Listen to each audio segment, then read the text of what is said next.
আসসালামু আলাইকুম রহমতুল্লাহ। আলহামদুলিল্লাহ। সম্মানিত দেশবাসী, আজকে মাহফিলে এসেছি শাহজালালের পুণ্যভূমি সিলেট এবং গোয়েনঘাট। এখানে আসার পর আমার এক ভক্ত আর কি শাওন ভাই আমাকে নিয়ে উনি পর্যটন কেন্দ্রগুলো দেখাইতে আসছে। তা আমার সবচেয়ে বেশি স্বপ্ন ছিল যে হিমালয় পাহাড় যেটা এটা দেখার জন্য।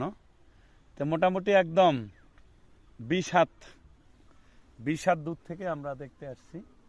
মোটামুটি হিমালয় পাহাড় একেবারেই কাছে এবং আপনারা ভিডিওতে দেখতে পাচ্ছেন এখানে আমাদের বিএসএফ এর ভাইয়েরা বসে আছেন।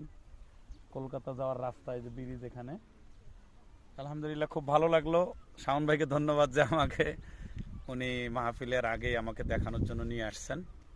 তা আপনারা দোয়া করবেন আল্লাহ যেন আজকের বয়ানকে হেদায়েতের জন্য কবুল করে এবং শাওন ভাইকে যেন আল্লাহ দিনের জন্য কবুল করে। এবং যারা আসবেন এখানে দেখতে আসবেন, খুব একদম কাছের থেকেই হিমালয় পাহাড়কে দেখে গেলাম, এই জন্য খুব ভালো লাগলো। আল্লাহ যেন বারবার এখানে আসার মতো তৌফিক দান করে ইনশাআল্লাহ।